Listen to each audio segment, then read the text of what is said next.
Hello and welcome to Theme Park Information. In today's episode we'll be doing a review for Heide Park, which is in Soltau, Germany.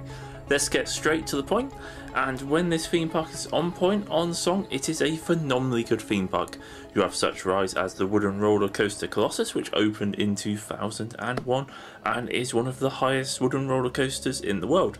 It is fast, the drop is steep, the airtime hills are great, the turnarounds are really good, the little bunny hops at the end are really good fun. They ran 2 trains, the queue was short, all round an excellent ride. You then have such things as the bobsleigh, which was really good fun as well, that had, a really good kind of family fun element to it. You got on really quickly. They ran once again lots of trains, there wasn't much queuing. It was generally quite a long ride as well, which worked really well. Other possibly really enjoyable things, even though it was an extra €5, is the go-karts. They were really good fun, especially if you are there with a group of friends and you can have a little bit of a race. It's absolutely phenomenally good fun, well worth the €5. Another excellent ride and attraction is Flight of the Demon, which is their new B&M ring coaster, which opened in 2014. That has a great ring over drop. It has a really good airtime hill, near miss, several really good inversions. It's quite a long ride. It's really good fun. It's comfortable, smooth. Everything about that ride is good. On the flip side of the coin, and on the bad stuff at this theme park, are the water rides. The log flume is short, boring. The drop is pathetic. You don't get wet. There's nothing really to it. It's just a really poor log flume. It isn't worth going on at all. The rapids are very similar. They are slow, predictable. They don't have any effects. They don't have any sort of massive wave. Pretty much you sit there and it goes on for a bit and you are so bored by the end of it. It's pretty pathetic. Pretty much avoid the water rides entirely. I wouldn't bother with either of the Vekoma roller coasters. Both of them are fairly rough and just not really worth the time of queuing. If they have a really short queue, then yeah, that might be fine, but just not really worth it, especially if you're only there for a day. I would give those a miss and go on something like Colossus. But hands down, the best ride at that park is Scream, which is the drop tower. It is over 100 meters high and it rotates round on your way up and at the top. It has a really open platform, so you can see the second you start leaving it how high you are.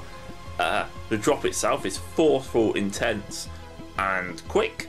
The stop is abrupt, and what will happen is if you're queuing for it and it drops, you'll actually get hit by like a wave of air as it drops and breaks. It is a really cool kind of effect if you're near it, because it will blow you back, and it just adds a little bit of excitement, a little bit of fear to everything. It really does make a huge difference to that ride.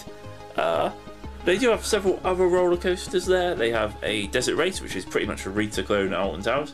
That is, not bad. It's a reasonable ride. It's not worth waiting like more than 20 minutes for. They also have Crate, which is a B&M floorless dive coaster, which is quite good fun. I mean, it looks really good off-ride. Like the off-ride part of it is, how it looks is phenomenal. They need to do a little bit of working out with the queue line. There's a little bit of untidiness around that neck of the woods, which needs to be sorted out. They also have a kind of like powered mine train, which is nothing particularly bad or special. It's just kind of there. It's perfect for kids and young adults and such.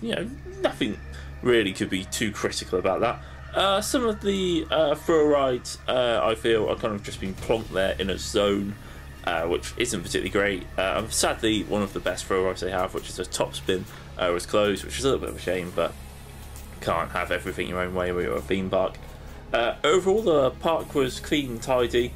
There seemed to be very helpful staff. Most of them spoke English, which is obviously a huge plus point. They don't have to necessarily. That wouldn't have really affected my review, but obviously it's good information for people who end up going out there to know that they will be able to communicate with a good percentage of the staff there. It's quite easy to get around, even though it's quite a big theme park. The food places, there isn't really anywhere to really sit down and have a food place. There might be, but I just didn't see it, or it wasn't particularly like popular or an easy destination. There was a pizza and pasta place which overlooks the lake. and you can see pretty much all the major roller coasters and thrill rides from that location. It's a really good place to have something to eat. It's reasonably priced. They have quite a few really cool ice cream places there. So they have little stalls for Ben and Jerry's, and they also have a specialist kind of ice cream centre as well, which is really good. The park tickets, we bought a 2-day ticket which cost €41, and that was for 2 days. If you think about it, that you could get into Thorpe Park for about £50 for 1 day, so great value for money on the park entrance there. And with the exception of the fact you'd have to travel to Germany to go on the rides, then it might be well worth popping out for you to go there. The overall theming of the place is reasonable. I mean, some people don't really care about theming, which is very understandable, but you want a car park to look kind of presentable, and theming can really add stuff to certain attractions and roller coasters. Overall, the park was really good. I mean, when it's good, it's really good. Like, for example, Colossus and Scream are better than anything in the UK. Simple as that. Whereas the water rides are the worst thing I've ever gone on. So, a little bit of a mix. Oh, there is also a Battle Galleon that's there as well for those of you who really enjoy getting absolutely soaking wet. And the Battle Galleon is really good fun, very similar to one on Towers. Overall, I would say it's a very clean theme park in which you'll be able to communicate and get around it easily. You could argue Soltau in Germany is a little bit out of the way. I mean, we had to fly into Bremen to get there, and that's via a train. But it's kind of self-explained how you get there, and once you get there, it's very simple. To get from Soltau to Heide Park, you don't necessarily need to stay at the hotel, which in fairness looks really impressive and cool, but is rather expensive when you could just stay in the town and have an equally good holiday without incurring so much of a cost. Overall, my thoughts on it are really, really positive.